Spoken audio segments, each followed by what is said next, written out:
The winter of 1880 killed things that were supposed to be permanent. It killed cattle that had survived 3 previous winters. It killed trees that had stood for decades, their trunks splitting in the night with sounds like rifle shots as the ice expanded inside them. It killed the certainty of experienced men. Men with solid houses, good lumber, proper windows. Men who had prepared carefully and still found themselves counting their remaining firewood at 2 a.m. while their children's lips turned the color of old plums in the dying light of a fire that would not last until dawn. But on a low hill at the northern edge of Coldwater, Nebraska, something was not dying. Through the white fury of that storm, 42 degrees below zero wind that moved like a living thing with nowhere else to be, a thin thread of smoke rose straight up from what appeared to be nothing more than an ordinary hillside. Not from a chimney, not from a house, from the ground itself. Steady, unhurried, as if the blizzard tearing across the open prairie was someone else's problem entirely. The men in the valley would later say they had never seen anything like it. They would say it the way men say things they cannot explain and are not sure they want to. Her name was Agnes Merritt. She was 63 years old, and 6 months before that storm, she had walked into Coldwater carrying everything she owned in a flour sack bag. This is the story of what she knew, and what it cost her to use it. The winter of 1880 killed things that were supposed to be permanent. It killed cattle that had survived 3 previous winters. It killed trees that had stood for decades, their trunks splitting in the night with sounds like rifle shots as the ice expanded inside them. It killed the certainty of experienced men. Men with solid houses, good lumber, proper windows. Men who had prepared carefully and still found themselves counting their remaining firewood at 2 a.m. while their children's lips turned the color of old plums in the dying light of a fire that would not last until dawn. But on a low hill at the northern edge of Coldwater, Nebraska, something was not dying. Through the white fury of that storm, 42 degrees below zero wind, that moved like a living thing with nowhere else to be, a thin thread of smoke rose straight up from what appeared to be nothing more than an ordinary hillside. Not from a chimney, not from a house, from the ground itself. Steady, unhurried, as if the blizzard tearing across the open prairie was someone else's problem entirely. The men in the valley would later say they had never seen anything like it. They would say it the way men say things they cannot explain and are not sure they want to. Her name was Agnes Merritt. She was 63 years old, and 6 months before that storm, she had walked into Coldwater carrying everything she owned in a flour sack bag. This is the story of what she knew and what it cost her to use it. Harold Merritt died on a Tuesday in February, which was not the worst part. He was carrying water to the horses, the way he had carried water to the horses every morning for 30 years. The bucket was still in his hand when Agnes found him 3 hours later, frozen to the ground beside the trough. His fingers still wrapped around the handle, as if some part of him had not yet received the news. The ground was too hard to dig, so she covered him with the good quilt, the one her mother had made, and she sat beside him in the cold until the neighbor's boy came to help. That was February. Cyrus came in March. Harold's son from his first marriage. A man Agnes had met 11 times in 30 years of marriage. 11 times. She had counted once in a moment of particular loneliness, and the number had seemed both too small and somehow exactly right for a man who had made a career of strategic absence. He came with a lawyer. The lawyer had a document. The document was old, older than Agnes's marriage to Harold, older than the farm they had built together, older than the two small graves under the cottonwood tree in the south field. It had been drawn up in the months after Harold's first wife died, when Harold had wanted to make sure his only son would inherit. In 30 years of marriage, Harold had never updated it, never mentioned it, never once said, "Agnes, there is a piece of paper that means the ground under your feet is not yours." Maybe he meant to. Maybe he kept meaning to, and then the years kept passing the way years do when a person is busy living in them. It did not matter now. Cyrus explained it with the careful gentleness of a man who has decided that what he is doing is reasonable. 30 days, he said. She could keep her clothes, her Bible, one small trunk of household items. There was a home for elderly widows in Lincoln. He had already made inquiries. They had space. He said the word space the way you say it about a room. Not about a life. Agnes listened to all of it. She did not argue, did not cry, did not beg. She nodded once, went upstairs, sat on the edge of the bed she had shared with Harold for 30 years, and looked at her hands. 63 years old, those hands. Brown across the knuckles from 3 decades of prairie sun.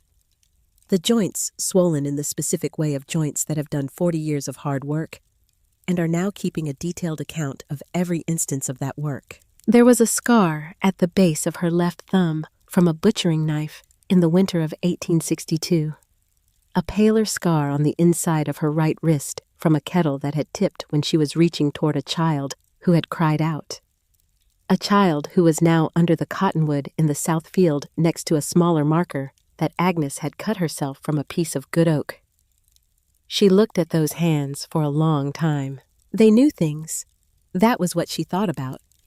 They knew how to make soap from rendered fat and lye, how to set a snare in the narrow passage between 2 rocks where the animal tracks said rabbits moved at dusk, how to deliver a calf turned wrong inside its mother, how to read the surface of a creek bed in the dark, how to seal a wall with clay and cut prairie grass in the way her grandmother Nora had taught her, sitting by a fire in Tennessee when Agnes was 9 years old, and the world still had the particular smell of wood smoke and safety. Her hands knew enough to start over. It was not a brave thought, not a hopeful one. It was simply the thought that her hands made available to her. The way a road makes itself available to a person who has been told they cannot stay where they are. She had $18 sewn into the lining of her winter coat. Set aside over 30 years from the sale of eggs and butter and the careful arithmetic of a household budget, she had managed without once telling Harold she was keeping anything back. Not hiding it from him. Hiding it from time, from the future, from the specific possibility of a day she could not yet name. This was the day. She left before sunrise the next morning. Did not look back at the farm. Did not stop at the graves. If she stopped at the graves, she would not leave, and she needed to leave. She walked west. She walked west because there was nothing east that wanted her, nothing south, nothing north, but more of the same particular cold that grief makes in a person's chest when everything familiar has been taken. West was where the Homestead Act still made land available to anyone stubborn enough to claim it. 9 days she walked. On the morning of the 10th day, June the 22nd, 1880, she came over a low rise and saw Coldwater, Nebraska spread out below her in the early light. 40 households in a shallow valley, smoke rising from breakfast fires, a dog crossing the main road at the far end of town. The largest building was a general store with a hand-painted sign that said Crane's General Goods in letters that had once been red and were now a color best described as the memory of red. Agnes shifted the flour sack on her shoulder, rolled her left ankle twice in the way she had been doing for the last 3 days when it swelled from the walking, set her jaw, walked down into the valley. The bell above the door of Crane's General Goods made a thin sound when Agnes pushed it open. 6 people inside, 2 men examining their bootlaces with sudden desperate interest, 2 others turning to face the shelves as though they had just remembered something critical about the price of flour. A 5th man leaned somewhere in his 50s, the particular lean of a man who has been weathered by decades of prairie wind and emerged from it convinced that this makes him an authority on everything. Made a sound in the back of his throat that was not quite a word. The 6th person did not look away. She was standing behind the counter. 38 years old, Agnes would later learn. Running the store alone since her husband had died of fever the previous summer. Not a warm woman in the way the word is usually meant. She had a quality that was rarer than warmth in a place like Coldwater. She paid attention. The man who stepped forward was not her. He was 55, big, the kind of big that comes from decades of work and has turned into a particular kind of authority. Gray mustache. A voice that had learned over many years to sound like reason, even when it was delivering something else entirely. His name was Edmund Holt. He owned more cattle and more farmland than anyone in 3 counties. He had a 2-story house with real glass windows and a porch where he stood in the evenings with his thumbs in his suspenders, looking out over the valley with the expression of a man who has decided the view from where he is standing is proof that the world is correctly arranged. Behind him stood a young man, 22, same height, same broad shoulders, but not yet the same certainty. He was still watching, still figuring out which parts of his father he was going to keep, and which parts he would eventually have to find a way to leave behind, without calling it leaving. Edmund looked at Agnes the way a man looks at something he has already categorized before he has finished seeing it. "Ma'am," he said, "this territory is not suited to a woman traveling alone, particularly a woman of your years. The sensible course would be to return to your family. Or, if your circumstances don't allow for that, there is a home for elderly women in Lincoln that takes in widows." Agnes set her flour sack on the floor, looked at him. "I don't have family, sir." "Then the home in Lincoln? The Homestead Act says any citizen can claim 160 acres. From a corner of the store, the lean, weathered man Eddings, she would learn a rancher who had made a study of other people's limitations, let out a short laugh. "Work it," he said. "At your age, the wind out here pulls nails from walls. Your first winter will finish you before the first snow." A woman moved forward then. Black dress. Gray eyes that had the quality of arriving at conclusions before they had finished looking. Harriet Voss, wife of the local minister. She had a voice trained for kindness that contained underneath the kindness something harder. "There is a Methodist home in Lincoln," she said. "They take in widows of good character. You would have a roof, meals, the company of women in similar circumstances. There is no shame in recognizing the limits of one's situation." Something moved in Agnes's chest. Not anger, something older, something that had been forming during 9 days of walking through the heat with the night spent under her coat on the open ground. "Thank you for your concern," Agnes said. She looked at Harriet, at Edmund, at the lean man in the corner. "I'll be staying." The 3 of them exchanged a look that required no words. The look said, "She will not see October." Agnes turned to the woman behind the counter. "I'd like to know about land available for homestead claim." The woman Della Crane looked at her for a moment. A long moment. The kind of moment in which a person who pays attention is doing the work of paying attention. "There is a parcel on the north slope," Della said. "Tell me about it. Hard ground, no trees, no surface water. Nobody has touched it." "Because nobody wants it." "That is correct." "How much to register the claim?" $16. Agnes counted it out on the counter. $16, which left her two, and a flour sack, and whatever the North Slope turned out to be. She found out the next morning. The North Slope was everything Della had described, and nothing more. The ground was pale and dense, the kind of soil that looked as though the life had been pressed out of it over centuries. The grass grew low and yellow. The wind from the open prairie hit it directly. No trees to slow it, no shelter of any kind. Even the birds seemed to have reached a collective agreement to avoid the place. Agnes stood on that ground for a long time. She looked at the hill that formed the northern edge of the claim. She looked at the way it rose, the way the south face caught the morning sun, the way the ground on that face was slightly darker than the rest, not much, but slightly. The way her grandmother Nora had told her to look for. The way that meant the soil had more moisture, held more heat. She walked up to the hill, pressed her hand flat against the slope.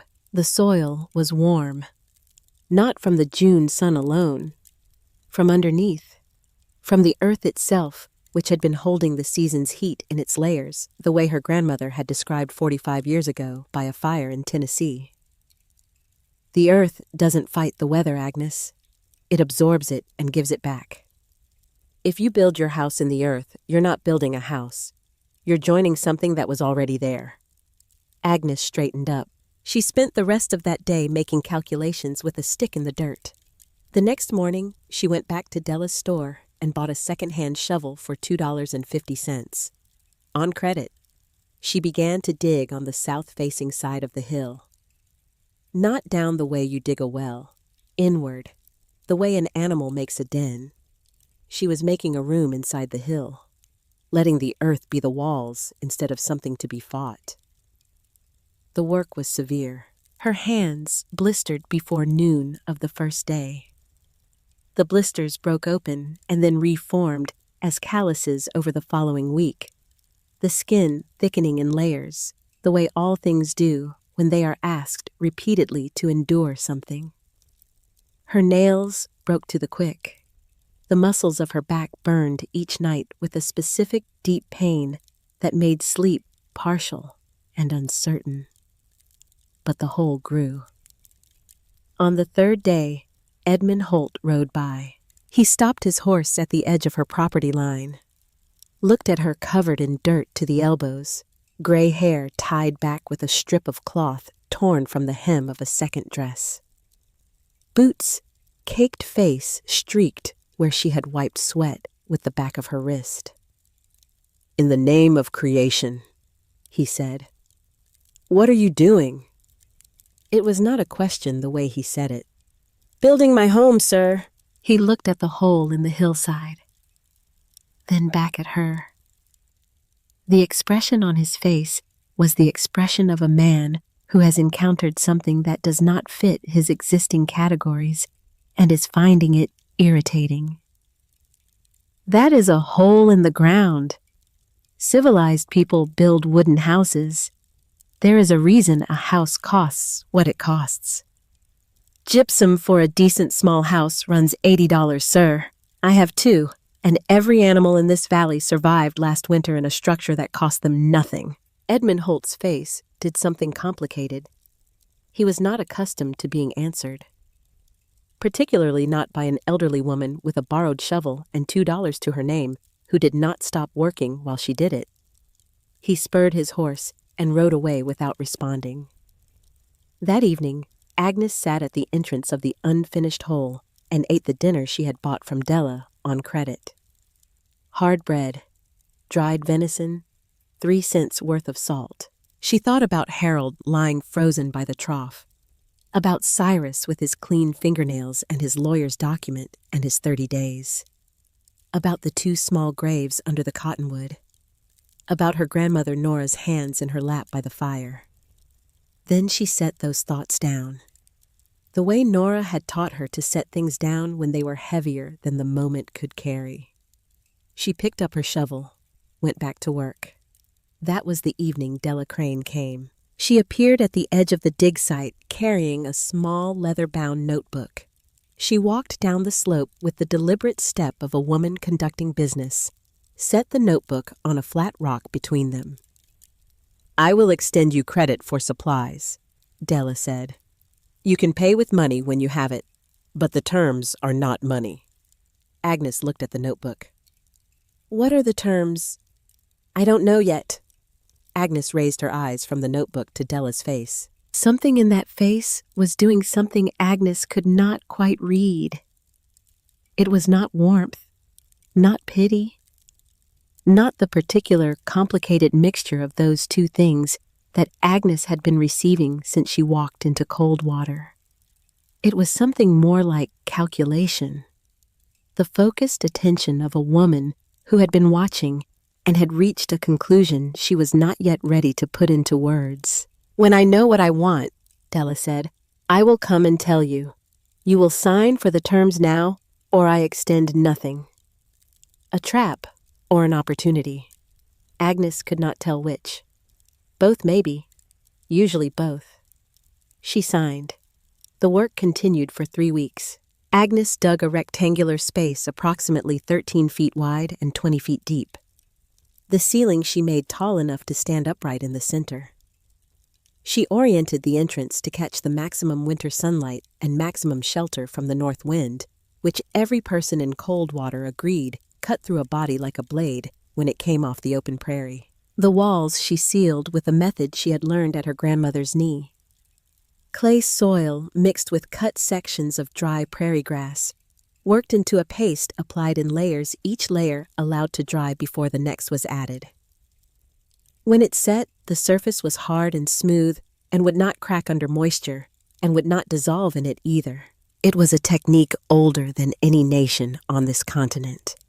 A technique the people who had walked this land before any wagon had crossed it had used for so long that the knowledge had become in some way part of the land itself. It was not in any building manual published in 1880. It was not in any textbook. It existed because it had been passed from hand to hand and voice to voice through generations of women who had understood what the earth offered and had paid attention. Agnes knew it because Nora had told her. And Nora had known it because her own grandmother had told her. And before that, and before that, and before that, back further than Agnes could trace. She dug a pit beneath where the iron barrel would sit and filled it with large flat stones hauled one at a time from a dry creek bed 3 miles away.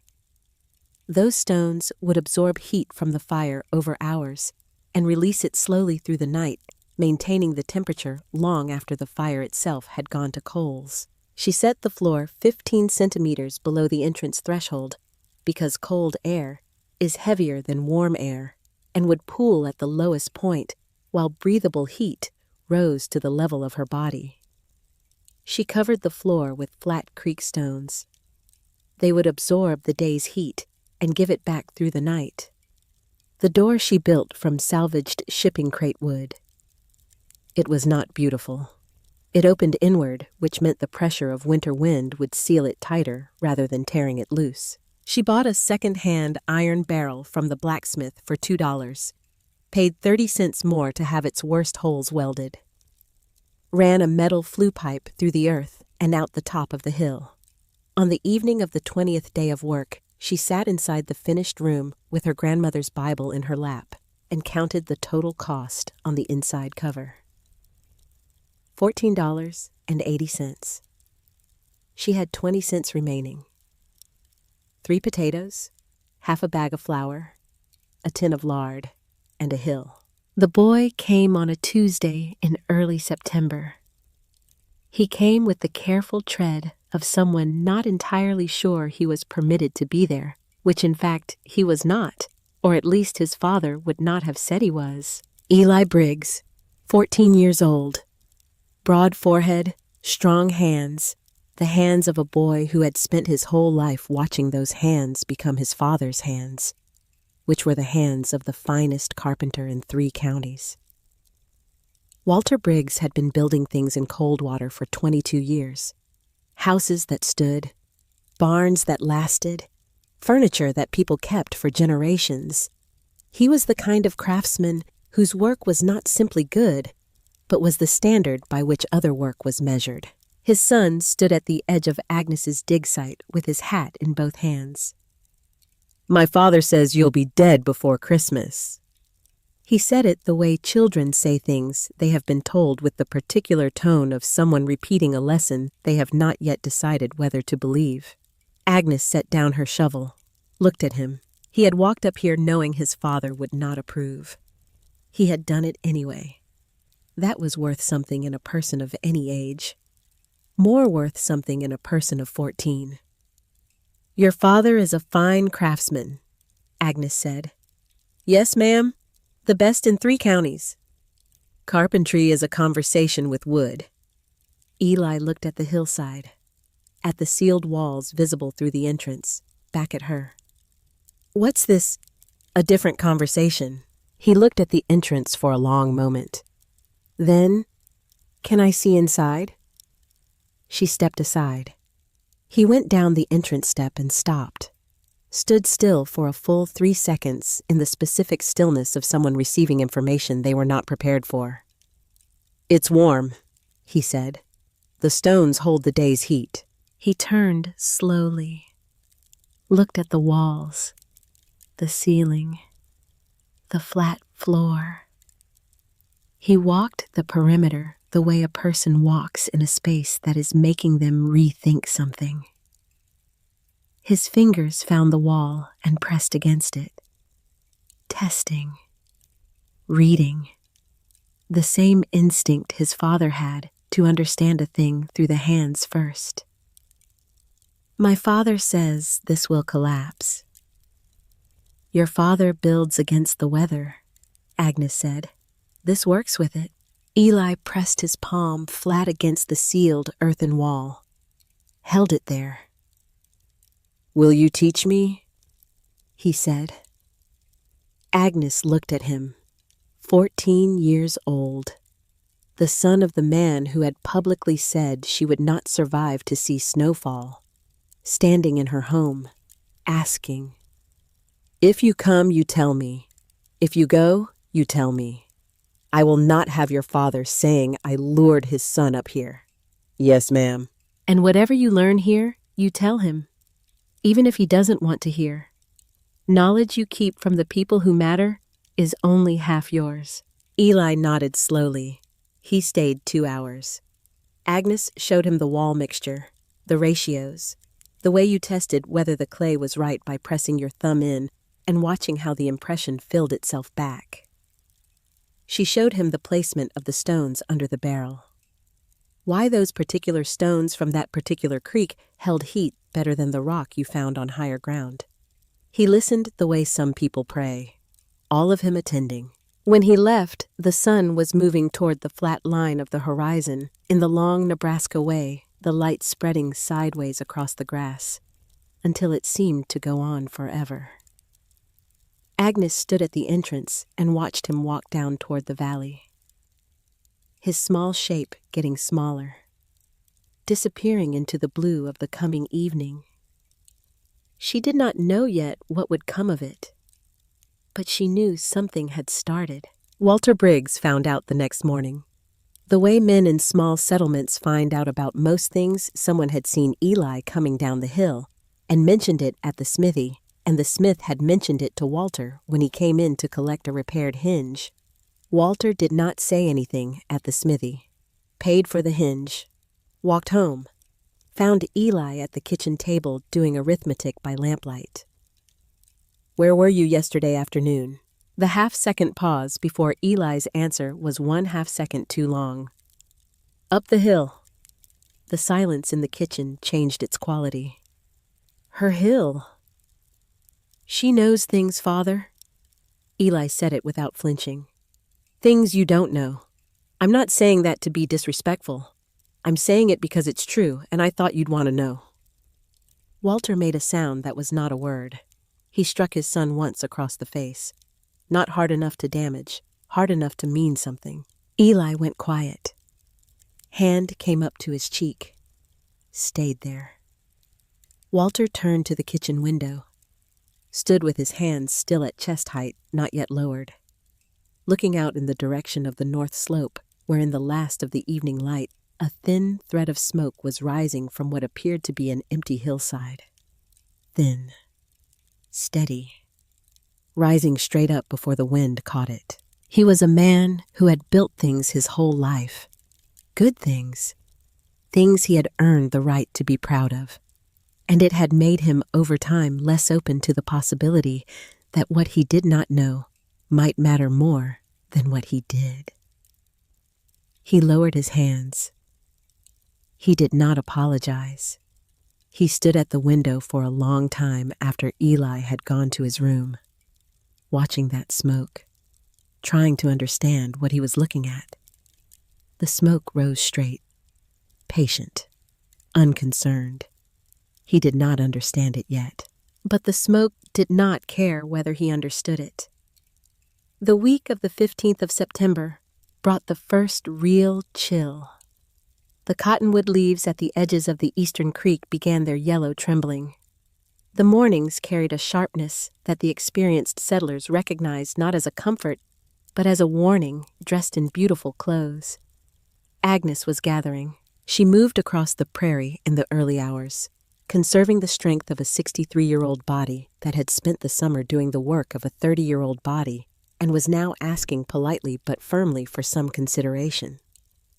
She collected dried fuel from the low ground, where it collected after the wind moved across the open range. She gathered the edible roots she had been cataloging since July, before the ground hardened. She dried the herbs she had cut in August and hung them from the ceiling of the dwelling in small bundles that filled the air with a smell like meadow and sunlight and the kind of summer that is already past. She was not preparing for hardship. She was paying attention to what the earth was offering before it changed its offering. Her grandmother had told her once the people who survive difficult seasons are rarely the strongest in the moment of crisis. They are the ones who did the quiet work in the time before. When nobody was watching, when there was no immediate reward for paying attention. Agnes paid attention. The home was nearly finished in every practical sense by the second week of September. The entrance faced south-southwest to catch the maximum winter light. The oiled paper windows admitted a soft, diffuse glow that was warm without being harsh. The stone floor had been fitted carefully, each piece set in contact with the next so the heat would travel through the whole surface and not pool in isolated patches. She stood at the entrance on a cool September evening and looked at what she had made. From the outside, it was almost nothing. A low mound, a door set into a hillside, a small pipe rising from the grass on the slope above, the kind of thing you could walk past on an ordinary day and never notice. From the inside, it was everything. Warm, solid, quiet in the particular way of a space that held you rather than exposed you. The walls did not creak against the wind. The floor did not give under her feet. The air had a temperature that belonged to September afternoon, even after the outside had dropped to something sharper. She pressed her palm against the south wall. The warmth came back. Steady, patient, without any interest in being thanked for it. Just as she had pressed her palm against a different wall years and years ago beside her grandmother, by a fire in Tennessee, and felt the same thing. The same patience. The same refusal to fight what it could not change. She stood there for a moment longer than she needed to. Then she went inside, closed the door behind her. Outside, the autumn wind moved across the Nebraska grass in the long, slow way of things that are building towards something larger. Inside, the stones held their warmth.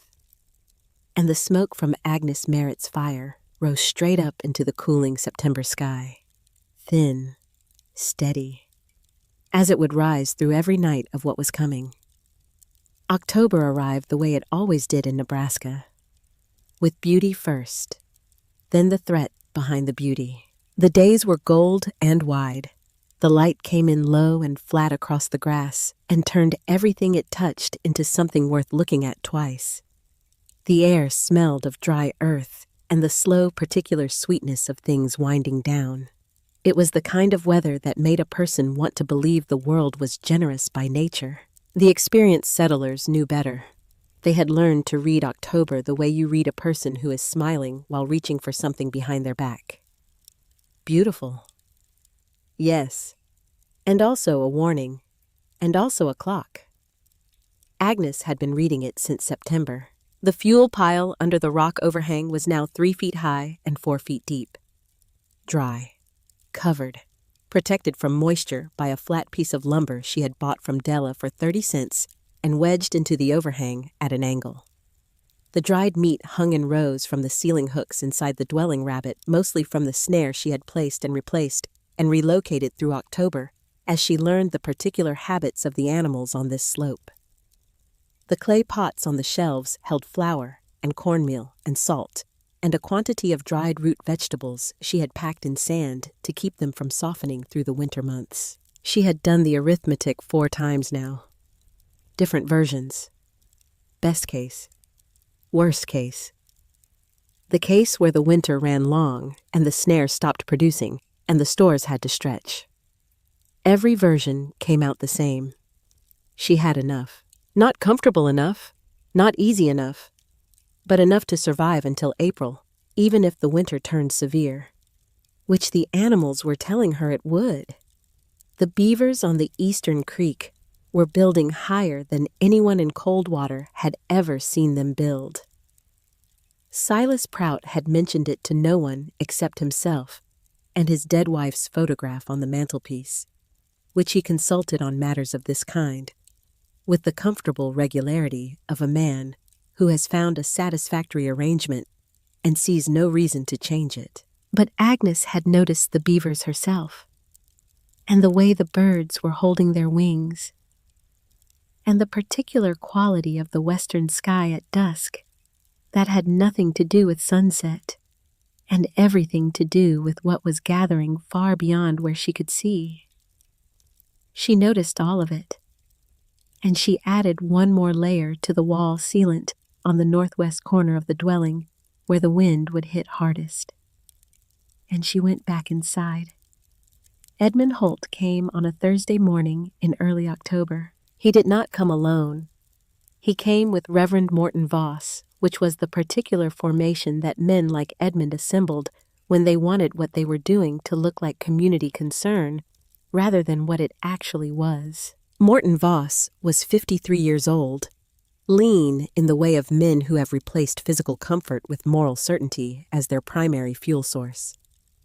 He carried his Bible the way a carpenter carries a level, not as an afterthought, but as a tool.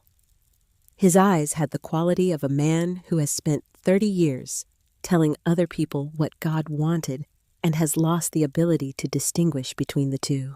They dismounted at the edge of Agnes's property with the slow ceremony of men who had rehearsed this approach in their minds before performing it in the open. Agnes was outside checking the flue pipe when they arrived. She watched them come up the slope. She did not put down her tools. Edmund stopped 10 feet from her, looked at the dwelling, at the organized overhang of fuel, at the smoke rising from the pipe she was currently inspecting with her hands, at her face, which gave him nothing he could use. "Mrs. Merritt," he said, "we have come to make arrangements." "Good morning, Mr. Holt. There is a home for elderly women in Lincoln that has agreed to receive you. The county will provide transportation. This is the sensible course, and frankly the only reasonable one available to a woman of your age in your circumstances." Agnes set down her tool, turned to face them fully. Morton opened his Bible, cleared his throat in the preparatory way of a man who has selected his text in advance. Scripture calls us to honor and care for our... "Quote me the chapter and verse," Agnes said. Morton stopped. "Where it says the community may remove an elderly woman from a legal homestead claim because she has been judged inconvenient. Quote it to me directly." Morton looked down at his Bible. The Bible did not help him. "I know that book," Agnes said. Her voice was level, no heat in it. something more controlled than heat. My grandmother read it to me every night for 11 years. I know which passages are in it, and I know which passages people reach for when they have already decided what they are going to do and need the book to make it look like something else.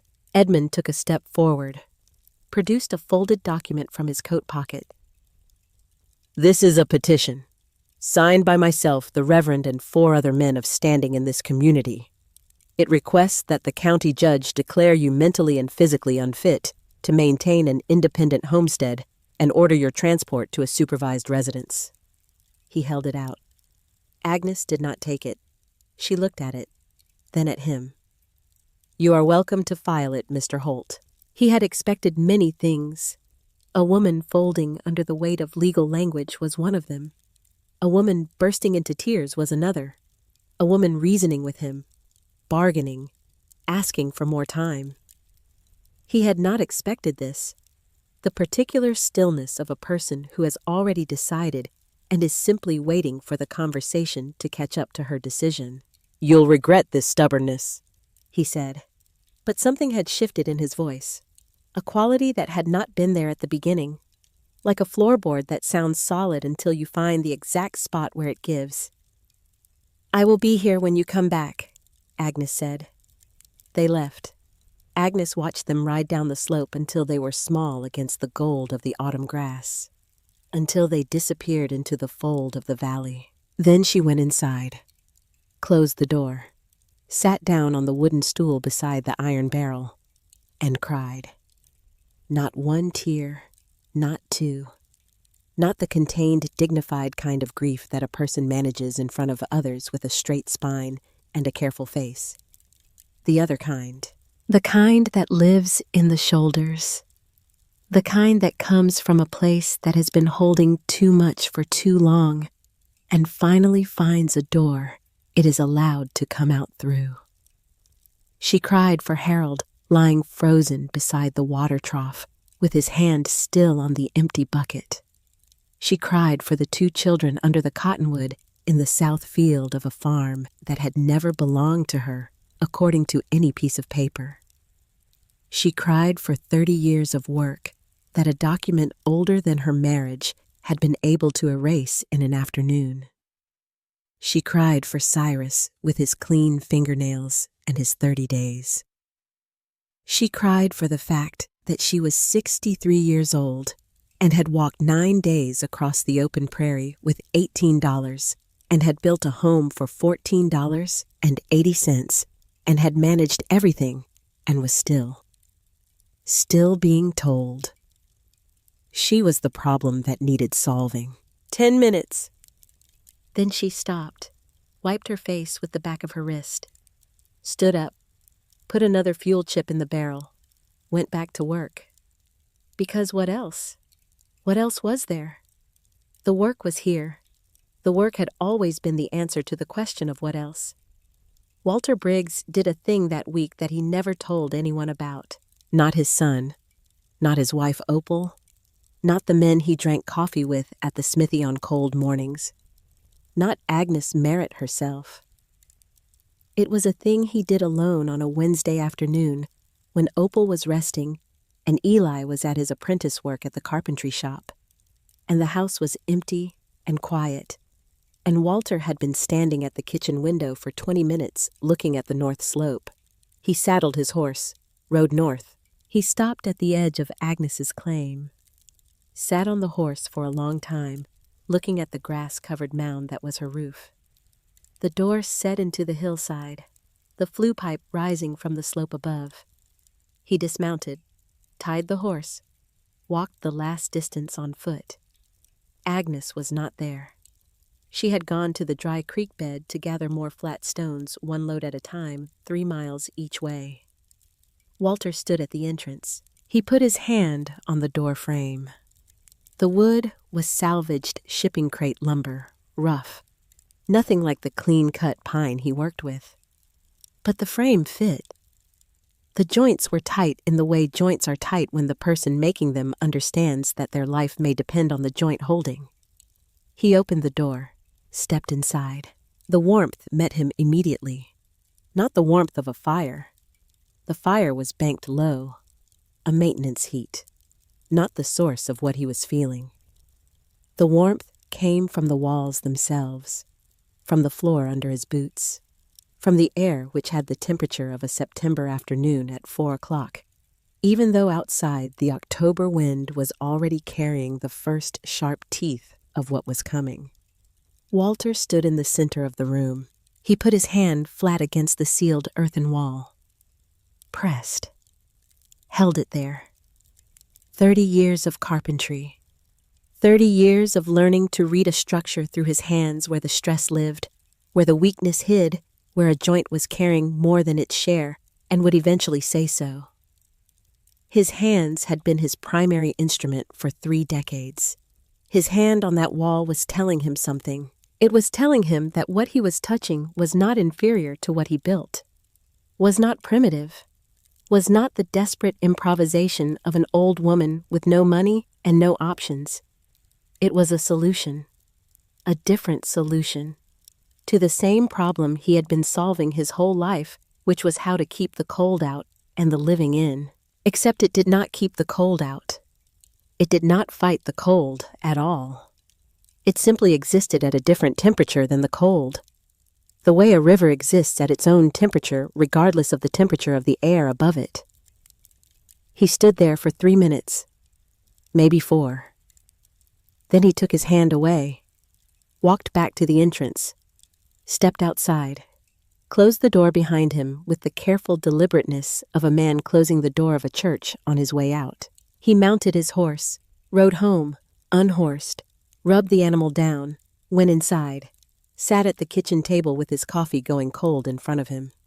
Eli came home an hour later, took one look at his father's face, and did not say anything. Because Eli was 14 and had already learned certain things about the space between what a person knows and what they are ready to say. He had learned it the hard way with a hand across his face in this same kitchen 3 weeks ago. He sat down, did his arithmetic, kept his eyes on the page.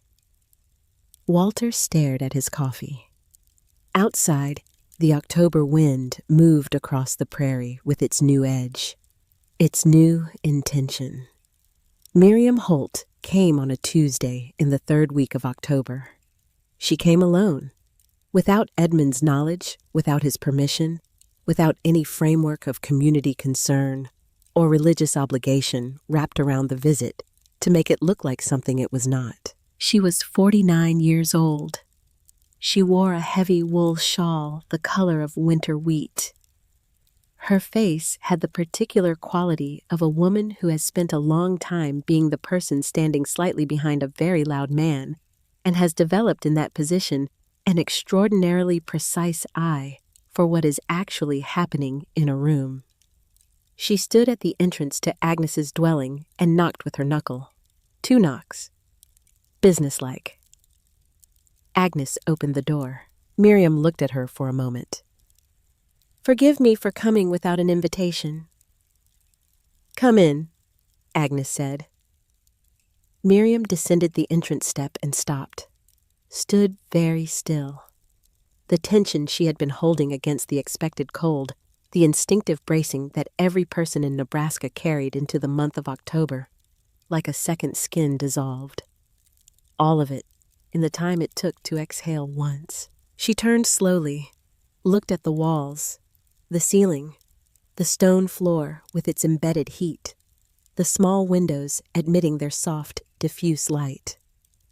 "My lord," she said quietly, "it's warm." They sat, Miriam on the stool Agnes offered, Agnes on the edge of the sleeping platform. The silence between them had the texture of 2 people who are both carrying something and are trying to decide simultaneously whether to set it down. Miriam set hers down first. "I lost a child in this winter of 1871, she said. "He was 3 years old. We had a different house then, not what we have now." She looked at her hands.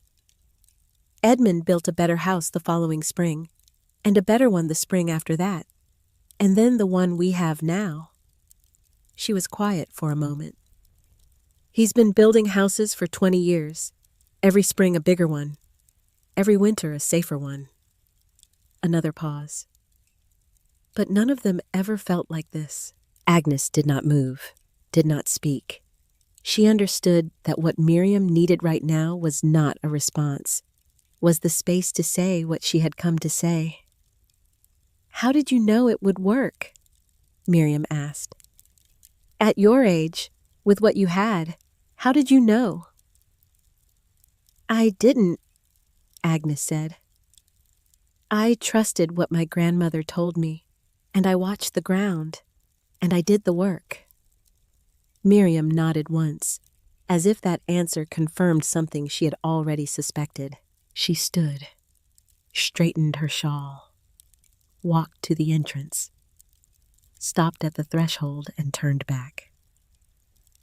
"My husband is not a cruel man," she said. "He is a frightened one. A frightened man with money and influence is a particular kind of dangerous because he does not know he is frightened. He thinks he is being reasonable." She looked at Agnes directly. "He will file that petition, and if the normal process runs its course, it will reach a judge before winter sets in." She paused, just long enough. "I said he is not a cruel man. I did not say I agree with everything he does." She left, walked back down the slope with the same precise, unhurried step she had arrived with. Did not look back. Agnes stood at the entrance and watched her go. She stood there for a long time after Miriam had disappeared into the fold of the valley, turning over what had just been said, what had not been said, the particular space between those two things. She did not say it to herself directly. She did not need to. Miriam had not come here to comfort her. Miriam had come here to tell her something, in the language of women who have spent a long time learning to say necessary things without saying them in ways that can be held against them later. Agnes went back inside, added fuel to the barrel, ate her supper, went to sleep. 3 days later, Edmund Holt sent his petition to the county judge in Lincoln. He sent it by courier on a Monday morning, paid the man $2 extra to make good time. The petition was clear, legally sound, and signed by 6 men of standing. It requested an examination of Agnes Merritt's mental and physical fitness to maintain independent residence on a homestead claim under existing weather and terrain conditions. It requested that if she were found unfit, as Edmund had every expectation she be remanded to the supervised residence in Lincoln that he had already been in contact with. He felt sending that petition the particular satisfaction of a man who has decided that what he is doing is both correct and kind. Those two things together, which is the most comfortable feeling available to a person who has power over another person's life. He waited for confirmation. The confirmation that came back 11 days later was not what he had been waiting for. The county process, it appeared, required an assessment by a physician appointed by the court before any determination of competence could be made. The only court-recognized physician in Harlan County was a Dr. Everett Marsh. Dr. Marsh was currently managing a scarlet fever situation in the town of Caldwell, 14 miles east. He would not be available to travel to Coldwater before the new year at the earliest. Edmund read the letter twice, then a third time. He sat at his desk for a long time. He suspected everyone, his own clerk, the courier, various men in Lincoln who might have reason to slow his business. He went through them all in his mind with the systematic thoroughness of a man used to finding the source of problems and eliminating it. What he did not suspect was the letter that had been sent to Dr. Everett Marsh 6 weeks earlier from a woman he had never seen exchange more than a grocery order with Agnes Merritt. A letter that mentioned, among other things, that the doctor's services might be needed in Caldwell for the scarlet fever situation that had in fact been developing there since August, and that a certain Edmund Holt of Coldwater might be seeking his assessment of an elderly woman's fitness before the winter, and that it would be a kindness to the woman in question if that assessment were unavailable until spring. Dr. Marsh had known Miriam Holt for 15 years. He had known Edmund Holt for the same period of time. He was, as it happened, a man with a reliable sense of which direction the wind was blowing in any given situation. He wrote back to Miriam in a single line. "I will be in Caldwell until February at the earliest." Edmund did not know about this letter. He would not know about it until much later. At the moment, he sat at his desk with the county's response in his hand and the particular expression of a man who has pushed against something solid and is discovering for the first time that it pushes back. Eli Briggs came to Agnes on a Thursday evening at the end of October. No pretense this time. No invented errand. He came in the dusk with his hat in his hand and the look of a person carrying information they were not sure they should be carrying, but had decided they were going to carry anyway. He stood at the entrance, did not come inside immediately. "There was a meeting," he said, 3 nights ago, at Mr. Holt's house. Agnes waited. "My father was there, the Reverend, Mr. Eddings, some others." "Tell me." "They talked about the legal petition. Mr. Holt said the county process was delayed, but he was working on it. He said there were other approaches available if the legal one moved slowly." Eli looked at his boots for a moment. "He said the sheriff in Lincoln owed him a consideration, and that there were ways to make a winter on that slope uncomfortable enough that you might choose to leave on your own." The fire in the barrel ticked quietly. "My father didn't say much," Eli said, "but he didn't argue. He didn't stand up and say it was wrong." He looked up. "I want you to know that I'm telling you that part, not just the part that's about you, the part about him." Agnes looked at him. He was 14 years old.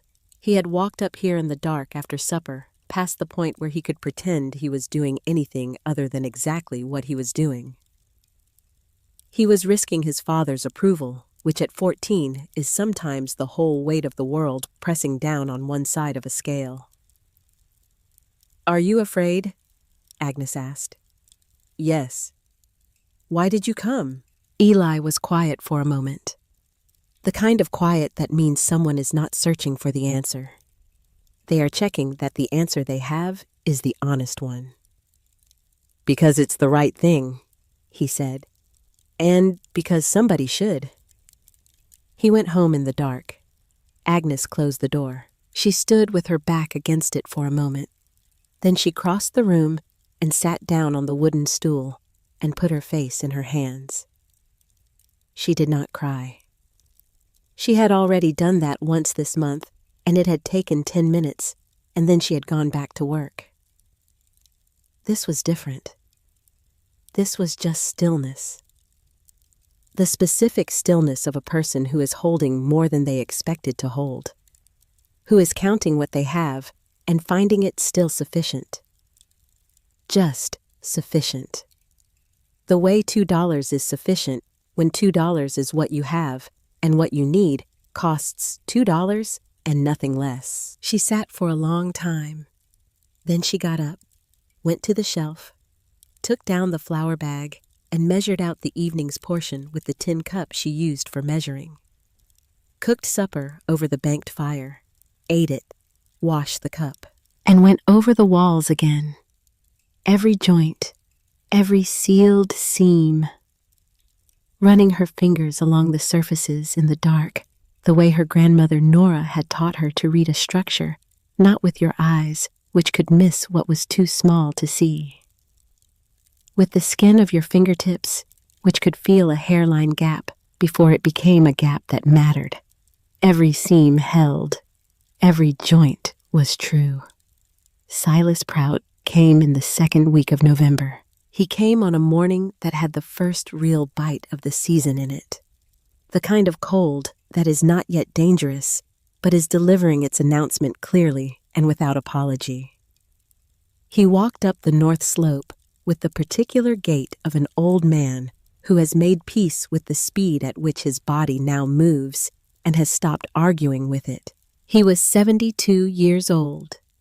He had lost 3 fingers off his right hand in the winter of 1866, a winter that had also taken 4 of his neighbors and his opinion that preparation was ever truly finished. What had remained in him after that winter was a quality of attention that had nothing performative about it. He did not talk about the winter of 1866. He simply lived in light of it.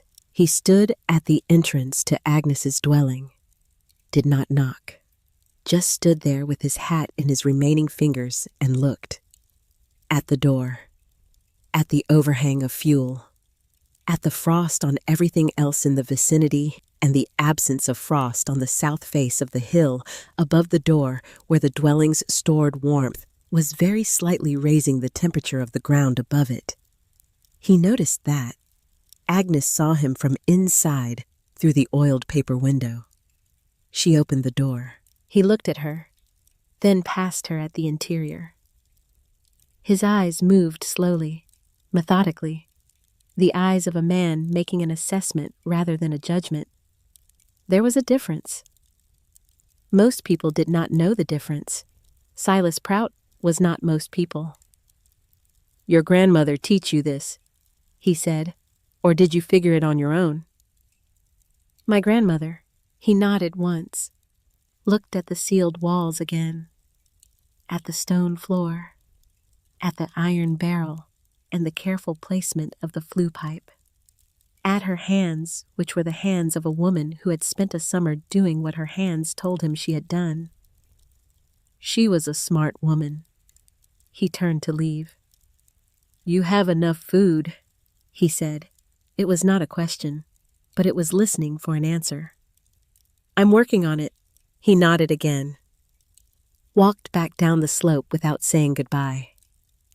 The way men of his generation ended conversations that had gone as far as they needed to go.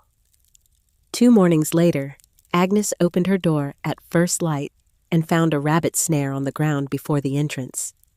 Steel, professional grade, well made in a way that announced experience without announcing itself. The kind of snare that took decades to learn to make correctly. No note, no name. She stood looking at it for a long time.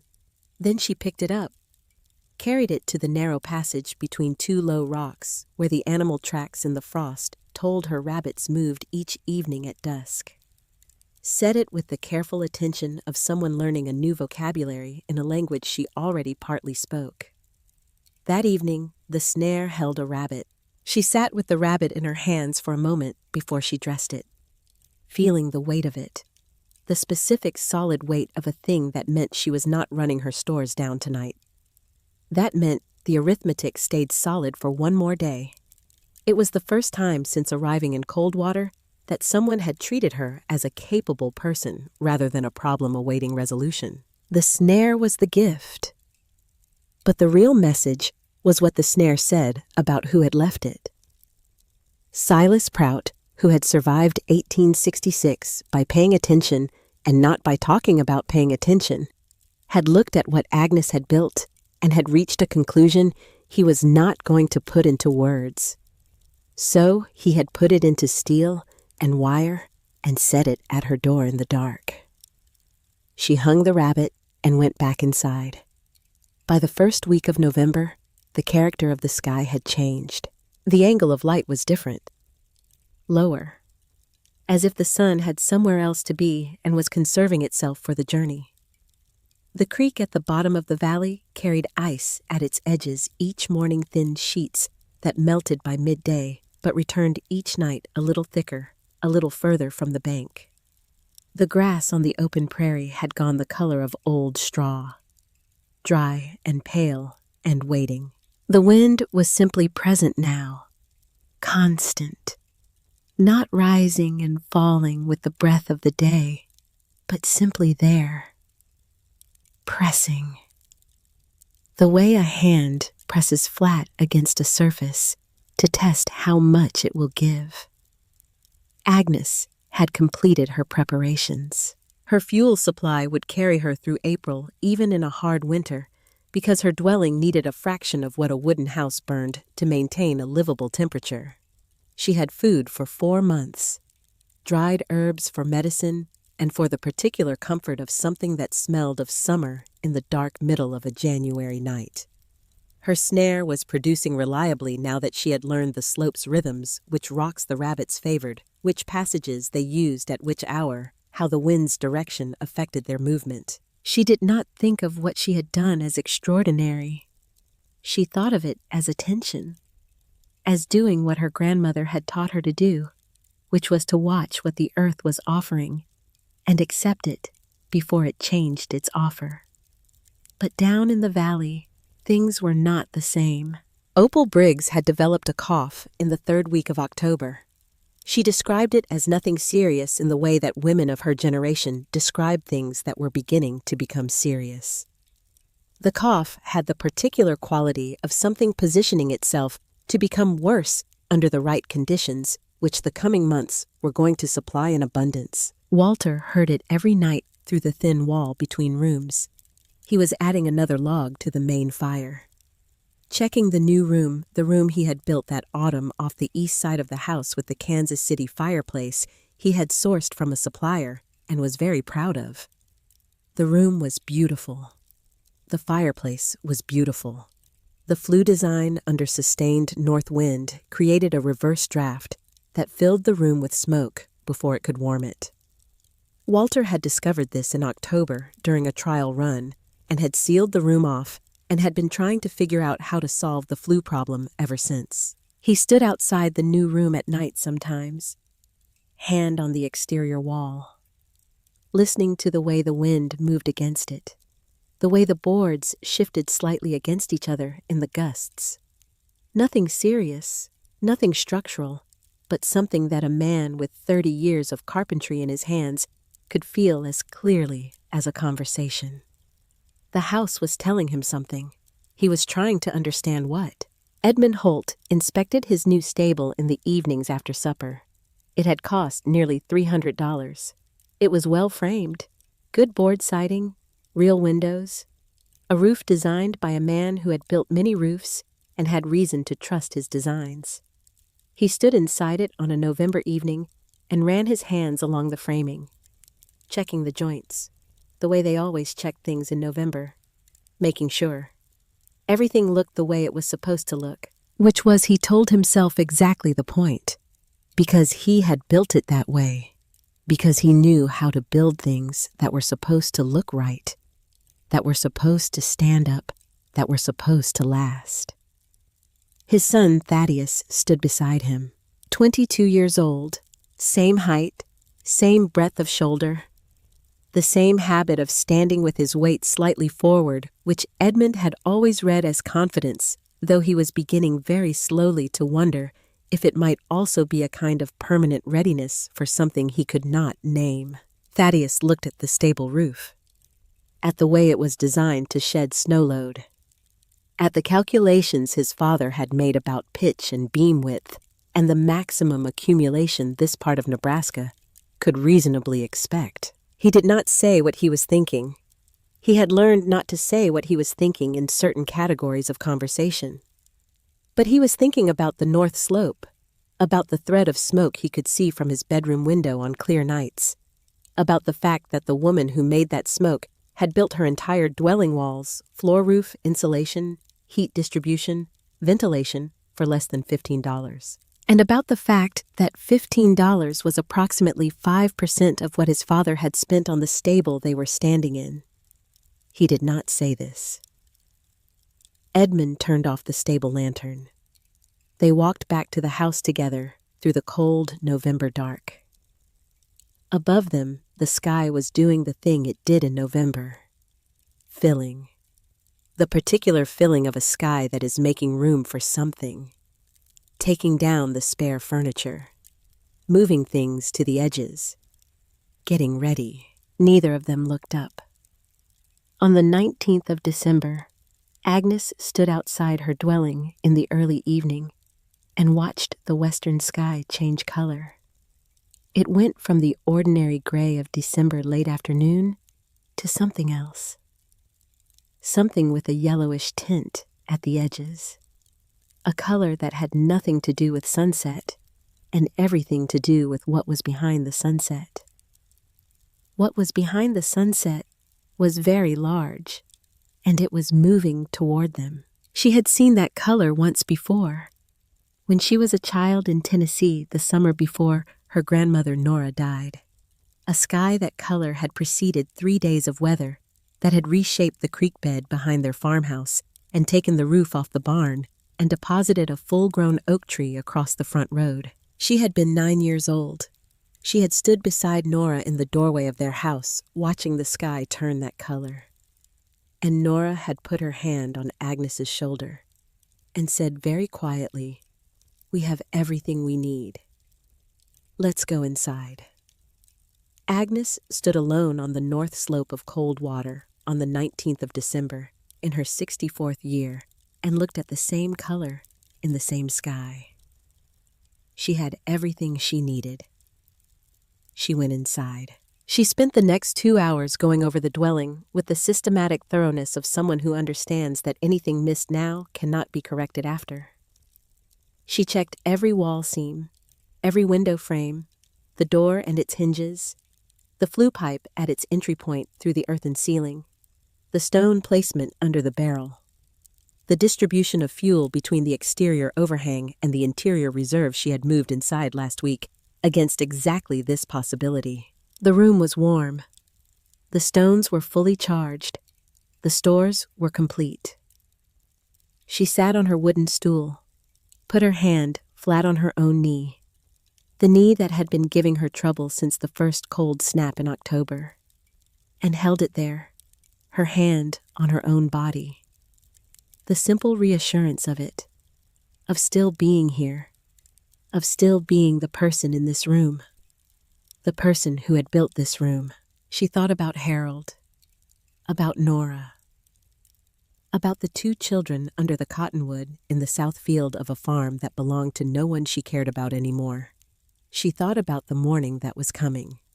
Then she added one more chip to the fire, checked the flue draw one last time with a strip of dried grass held to the pipe entry. The grass moved toward the pipe. Good draw. Clean seal. She lay down on her sleeping platform, pulled the heavy blankets up. Outside, the wind was starting again. Not the ordinary November wind, something larger, something that had been saving itself. The stones beneath the barrel held their warmth. The walls held theirs. The earth above her head held the weight of what was coming without flinching. Because that was what earth did. It held things. And on the 20th of December, 20 miles to the northwest of Coldwater, Nebraska, the edges of the worst storm in the recorded history of the territory were already moving across the open ground. Already gathering everything the sky had been saving since October. Already coming south and east with the patience and the absolute certainty of something that has no interest in what lies in its path and no intention of going around it. The morning of December 23rd began with a stillness so complete that Coldwater felt suspended in something other than air. Not peace, not quiet, something else. The specific absence of sound that arrives before very large sounds. The way a theater goes silent not when the curtain rises but in the half second before it moves. Agnes had been awake since 3, not from the cold. The dwelling was warm. The stones beneath the barrel had been charging since midday yesterday and were still releasing heat in the slow, steady way that stones do when they have been given enough time to absorb something properly. No. She had been pulled up from sleep by the silence itself. By the absence of the wind that had been present every hour of every night for 6 weeks and was now simply gone. She lay still for a moment, listening to the nothing. Then she got up. She dressed by the low light of the banked fire. Added fuel with the careful, measured movement of someone who has been rationing long enough that the rationing has become instinct. Checked the flue draw with a strip of dried grass. The grass moved toward the pipe. Clean. Good. She put on her heaviest coat, her wool cap, opened the door. The world outside was the color of old pewter. Flat gray from one edge to the other, no variation, no suggestion that anything existed behind the sky except more sky. The creek at the bottom of the valley was audible in the silence, a low sound beneath everything, the sound of water moving under ice. No wind. None.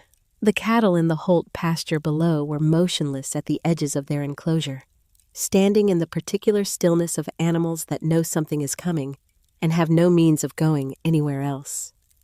Their breath rose in small vertical columns in the dead air.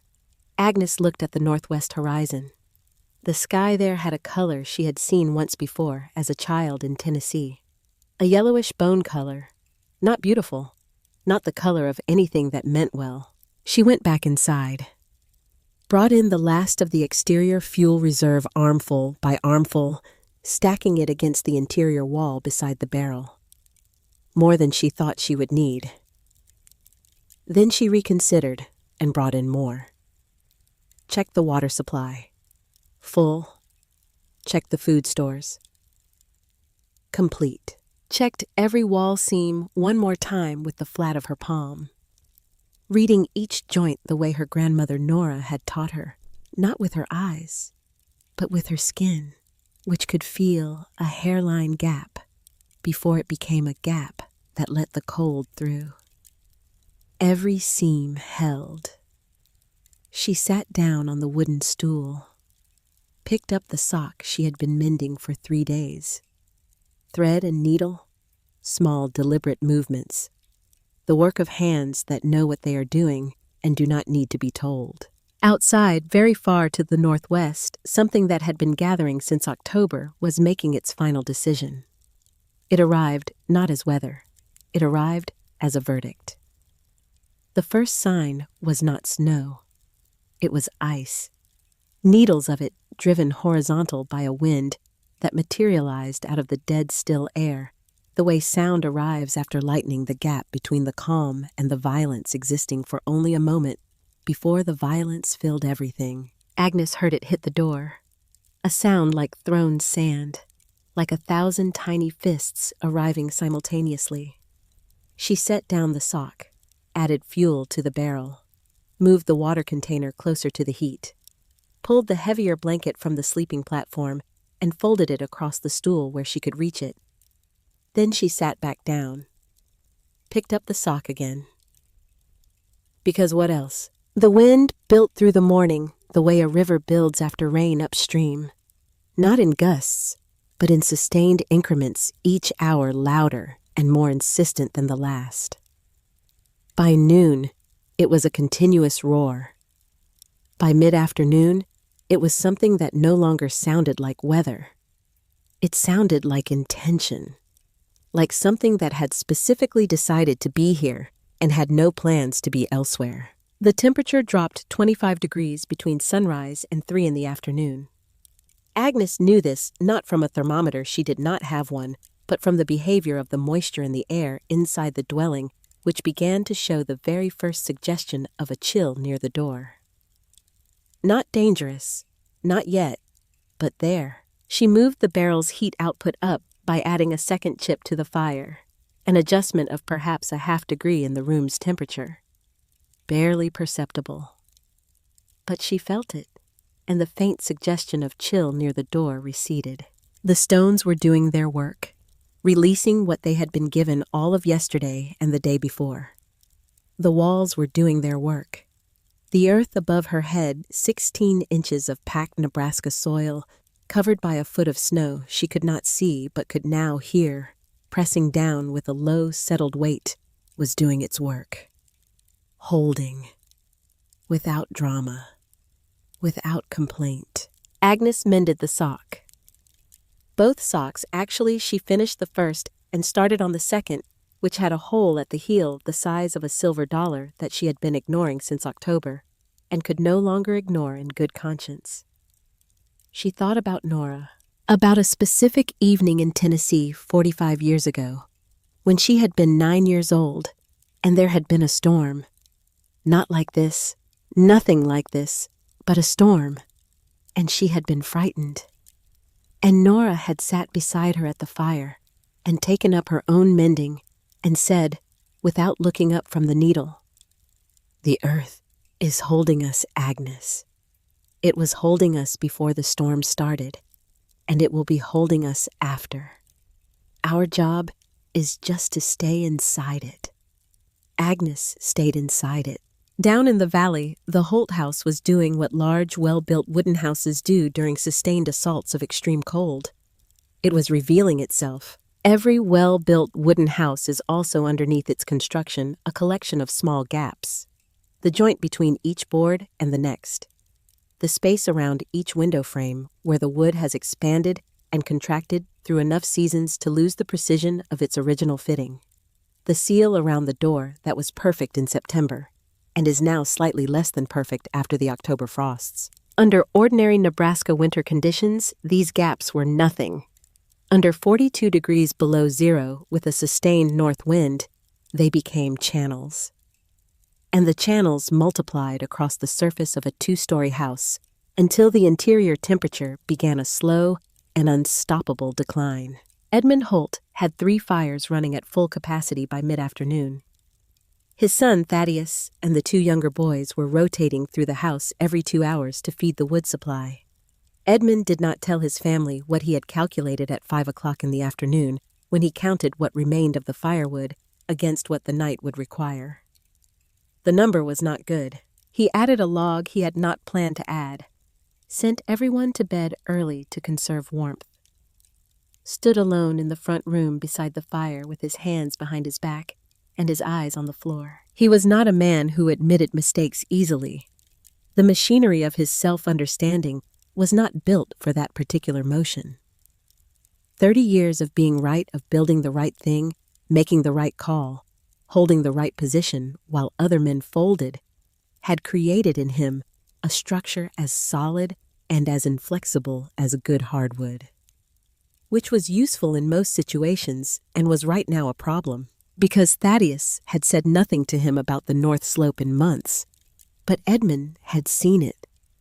The smoke rising every evening from the hillside, rising straight in the dead, still air, rising through the gale in a thin, impossible thread before the wind took it sideways 50 feet up, but at the source straight, clean, coming from something that was not struggling.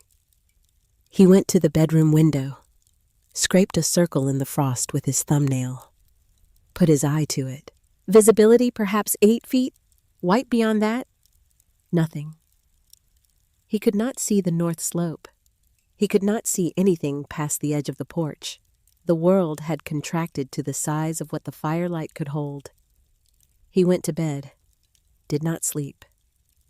In the Briggs house, Opal's cough had moved. Not in the way coughs move when they are getting better. In the other way, deeper, more settled.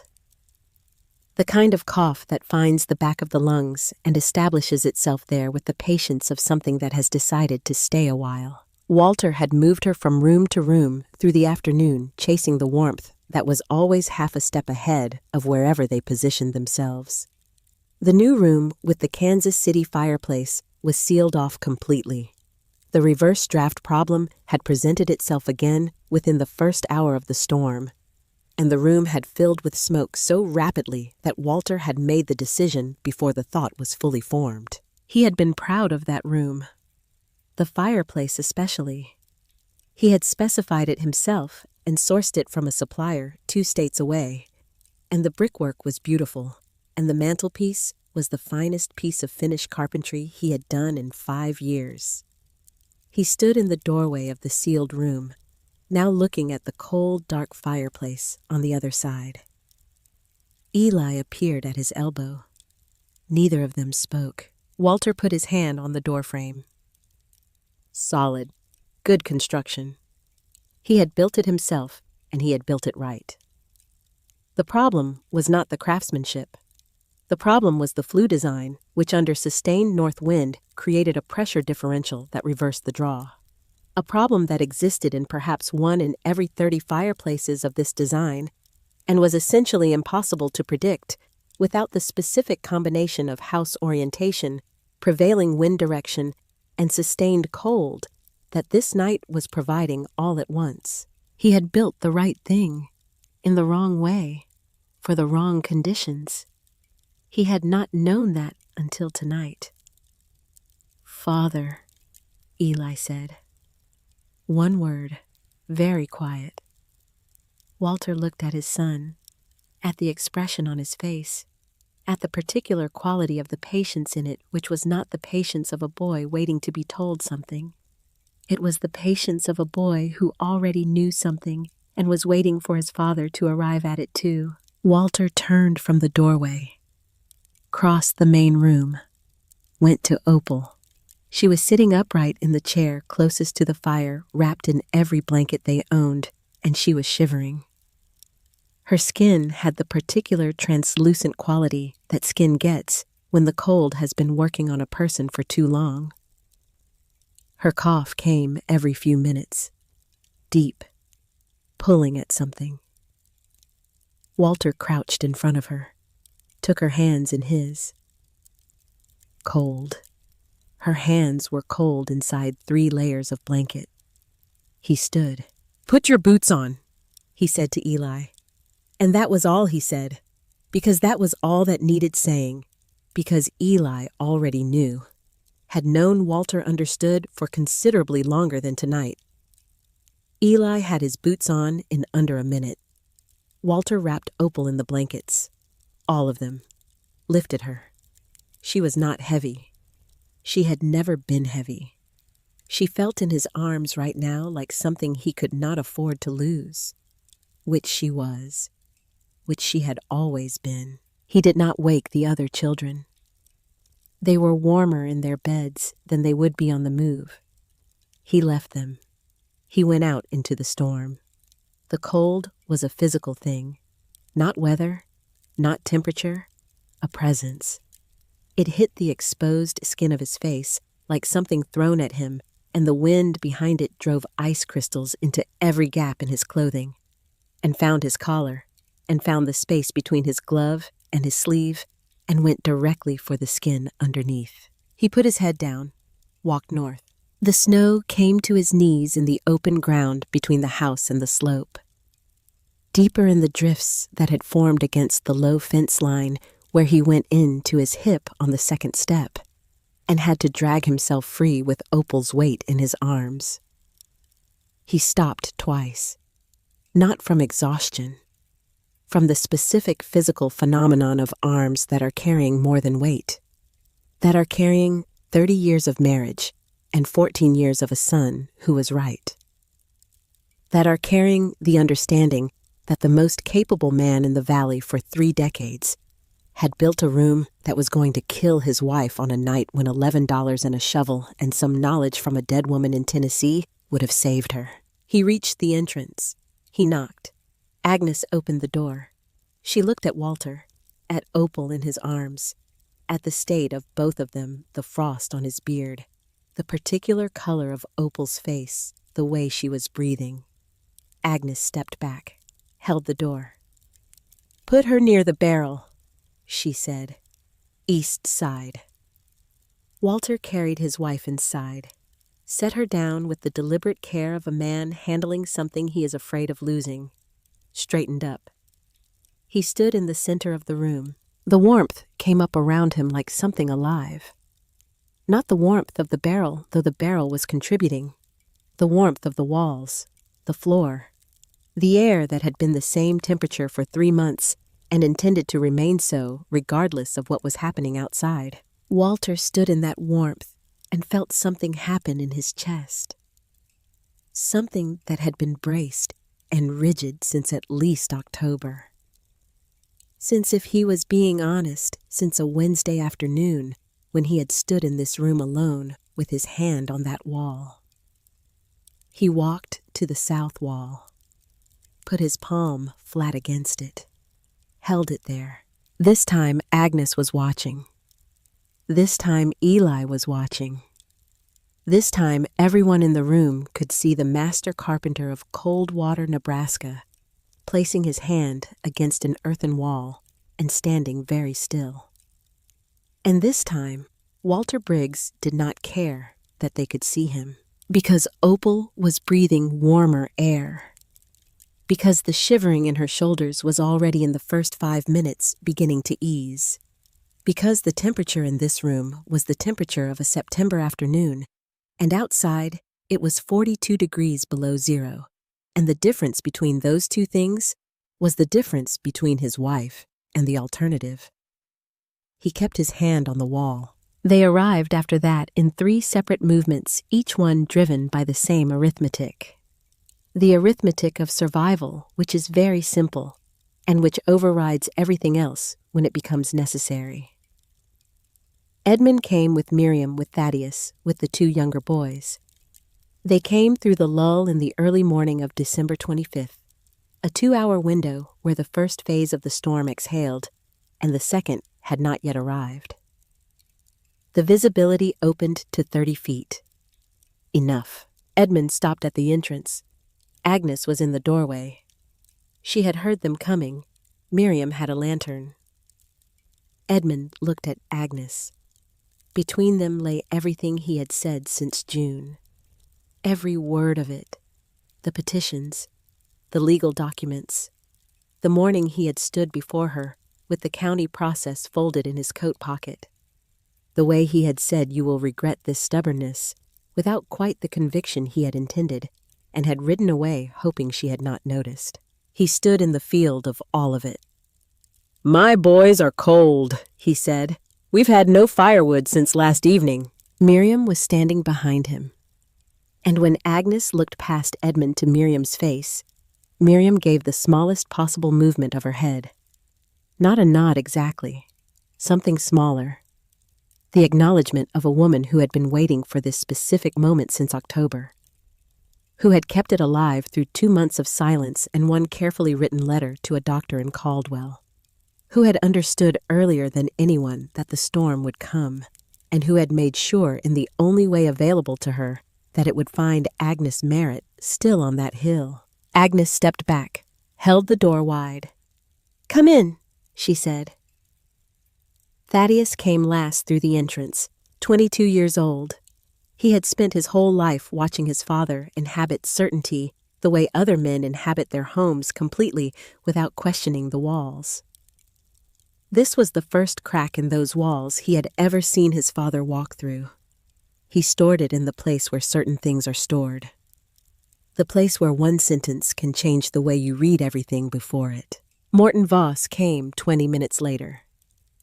He was carrying his youngest daughter. She was 9 years old. Her right foot was wrong, the color of it visible even through the cloth wrapping mottled purple-white in the specific pattern of skin that has been cold long enough to begin its own negotiation with cold. Her face had the flushed, papery look of a child whose resources have been running down for hours. Morton Voss, who had stood on Agnes's property in October with his Bible open and his voice trained for moral authority, came through the door with his daughter in his arms and sat down on the floor closest to the barrel, without a word, without scripture, without framework of any kind. His wife Harriet came in after him. She sat beside her daughter, unwrapped the cloth from the injured foot with the precise, careful movements of a woman doing the only thing that matters right now. Cupped the cold foot between her palms, pressed it against her own stomach inside her coat, against the warmth of her body. She did not look at Agnes. She did not speak. She did not build any scaffolding around what was happening. She just sat on the floor of a dirt dwelling and held her child's foot and breathed. Agnes put water on to heat. She moved through the room with the systematic calm of someone who has been preparing for something without knowing she was preparing for it. She had built this room for one person. There were now 14 people inside it. Nobody complained about the crowding. 14 people in a space built for one person, and nobody said a word about it. Because a lifeboat is crowded, and nobody on a lifeboat complains about the boat. Agnes managed it without theater. Children near the barrel. Opal in the warmest position available. The men arranged around the perimeter where their body heat would contribute to the center rather than escaping through the walls. She prepared tea from her dried herb stores and poured it into the single cup she owned and handed it to the person who most needed it, and took the cup back and rinsed it and poured again. She heated Flat Creek stones in the barrel and wrapped them in cloth and distributed them, starting with Opal, whose temperature she was watching, and Morton's daughter, whose foot she was watching, and working outward from there. She did not say "I told you so," did not arrange her kindness in a manner that required anyone to acknowledge her rightness, did not look at Edmund or Morton or Harriet with the particular expression that the moment might have entitled her to. She simply did what needed doing, because that was what Nora had taught her, not as a lesson, as a way of being. The earth takes everyone in Agnes without asking whether they deserve to come in. You learned from the earth. Act like it. On the second evening, Edmund Holt and Morton Voss had an argument. It was not a large argument. It was the kind of argument that happens between two men who are both accustomed to being the authority in every room they occupy, and have found themselves simultaneously in a room where neither of them is the authority. The specific subject was minor, the placement of one of the Holt boys relative to one of Morton's children, where the boy was sitting, whether he was sitting too close to the heat supply. But the subject was just the surface. Underneath it was 2 days of cold and fear, and the entirely new experience of being wrong about something that had mattered, of having sent a petition to a judge, of having opened a Bible in front of this woman and quoted it at her like a weapon, of having sat in a meeting at Edmund's house and agreed in a room full of men that this old woman with her dirt and her borrowed shovel was a problem that needed to be resolved.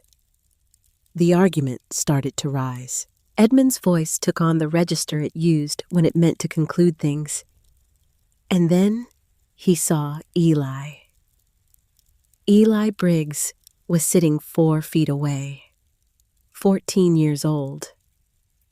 He was looking at Edmund with an expression that Edmund had not seen on a face directed at him in a very long time, possibly ever.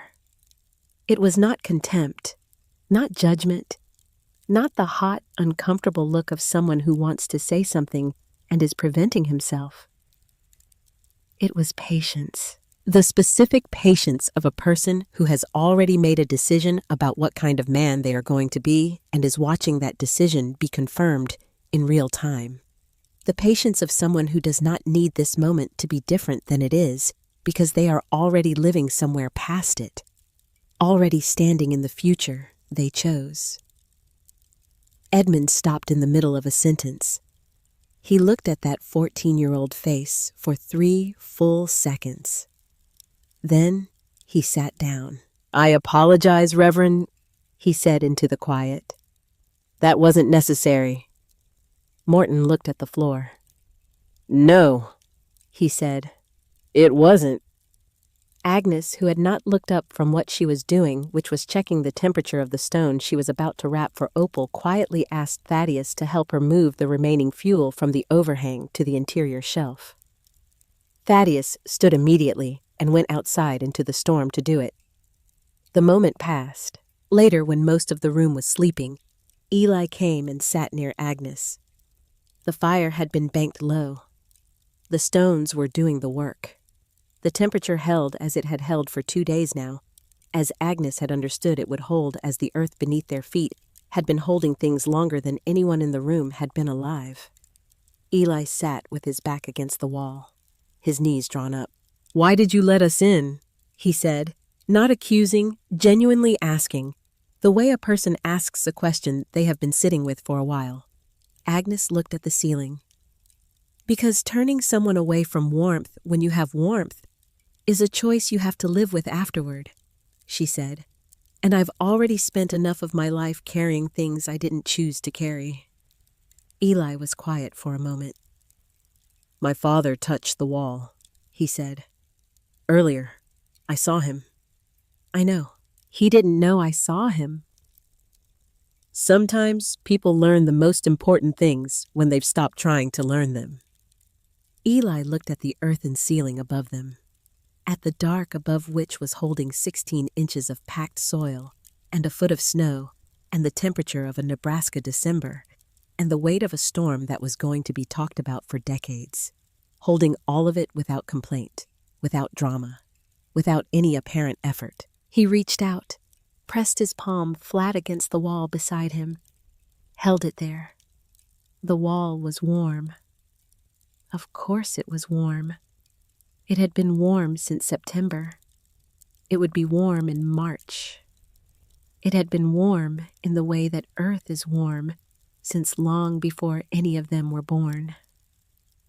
Eli kept his hand there, feeling it.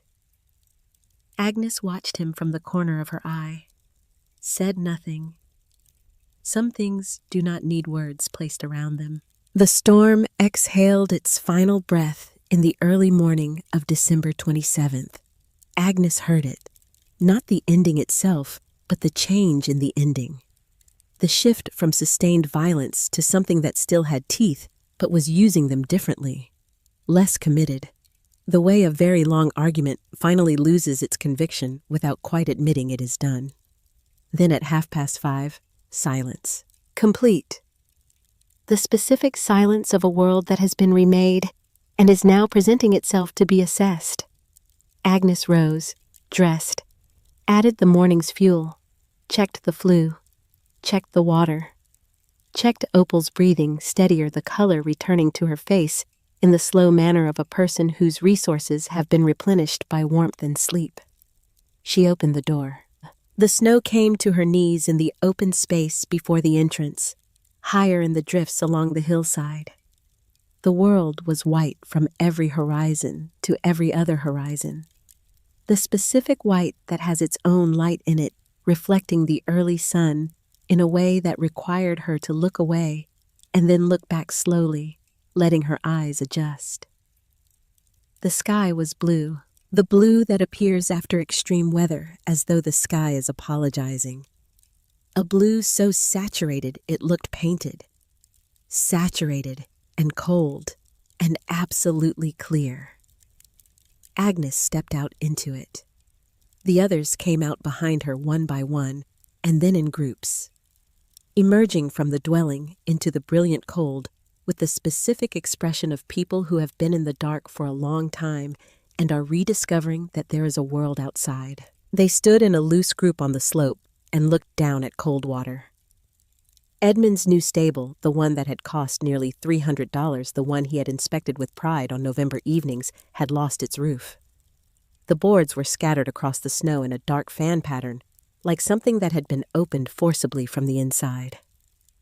Edmund looked at it from the hillside, did not walk toward it, stood with his hands at his sides and looked. The Briggs house stood, but the new room's roof had a visible sag at its eastern corner, and the north window, the one Walter had heard the wind moving against all autumn, the one he had stood beside with his hand on the wall, trying to understand what it was telling him, had been pushed inward by ice expansion and was now an open rectangle, admitting the outside air to a room that could not afford to admit it. The Voss house had lost the front porch entirely. A section of the main roof over the parlor had come away. The chimney that had given them so much trouble through the night had a visible crack in its exterior stonework that would need to be addressed before any fire was lit in that flue again. Agnes turned and looked at the dwelling behind her. The snow had drifted up against the south face of the hill and covered the entrance overhang completely, so that the only indication that anything was there at all was the entrance step, just barely visible, and the thin flue pipe rising from what appeared to be an unbroken natural hillside. No structural damage, no evidence of stress. The grass on the roof had been compressed by the snow into something denser and more uniform. The walls were the same temperature they had been yesterday. The stones were still warm.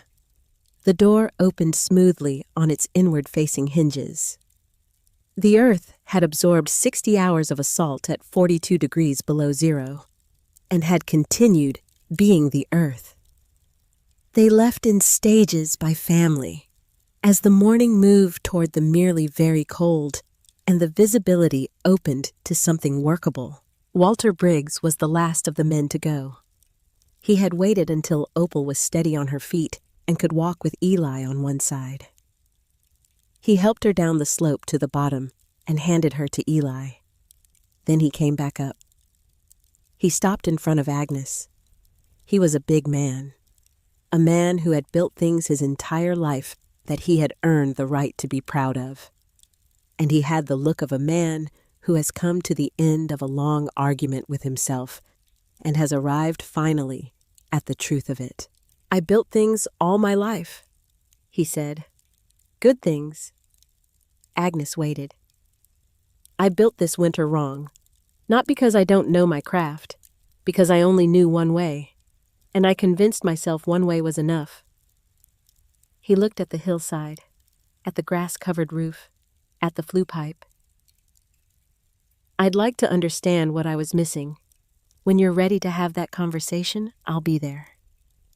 Agnes looked at him for a moment. "March," she said. "Bring a notebook."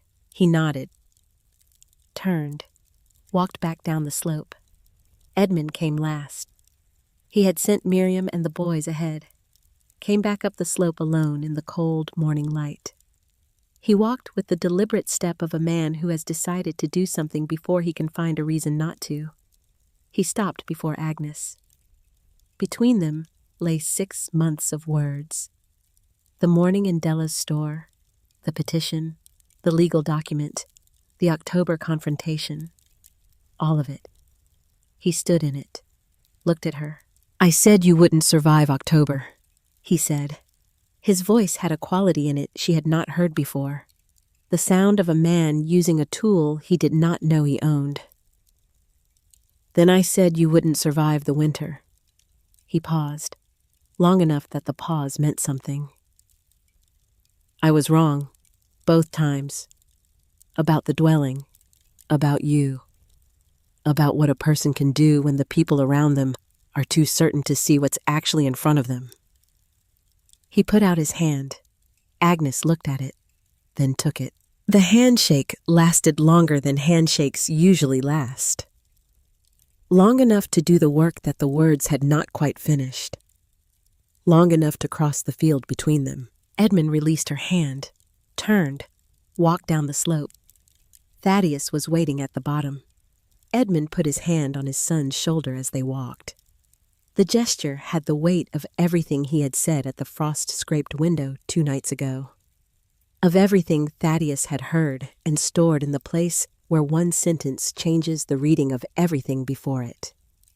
Harriet Voss came while Edmund was still visible on the path below. Her daughter was walking now carefully, the color returning to her face, her right foot wrapped in fresh cloth and bearing her weight with the tentative quality of a foot that has been to an edge and come back.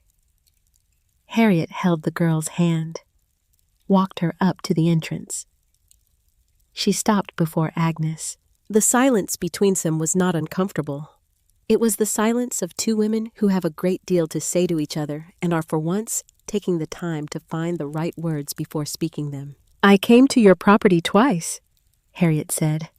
"Both times I told you what you should do with your life, as though I had the authority to know that." She looked at Agnes directly. Her gray eyes, which had always held the particular quality of arriving at conclusions before they had finished looking, now held something different, something that had been reached by a longer route. "I assigned myself that authority, and I used it to make things harder for you than they needed to be." She stopped. "I'm sorry." Agnes let the silence after those 2 words be what it was, did not rush past it. did not fill it with reassurance or with the particular performance of magnanimity that would have made this about Agnes's generosity rather than Harriet's honesty. "It's done," Agnes said. "Not forgiven exactly. That word has a ceremony to it that doesn't quite fit. Something more complete than forgiveness. Finished. Set down. Over." Harriet looked at her for a moment, then nodded once with the full weight of understanding what had just been offered and accepted. She took her daughter's hand, walked down the slope. Agnes watched her go. Then she stood alone on the hillside in the cold, clear morning of December 27th, 1880, and breathed. The air was sharp, clean in the specific way of air that has been through something and come out the other side. Cold, still. 20 below, maybe. But without the wind, it was survivable. Without the wind, it was just Nebraska in winter, which Agnes had signed up for, which she had built for, which she had prepared for, with the quiet thoroughness of a woman who paid attention to what the earth was offering before it changed its offering.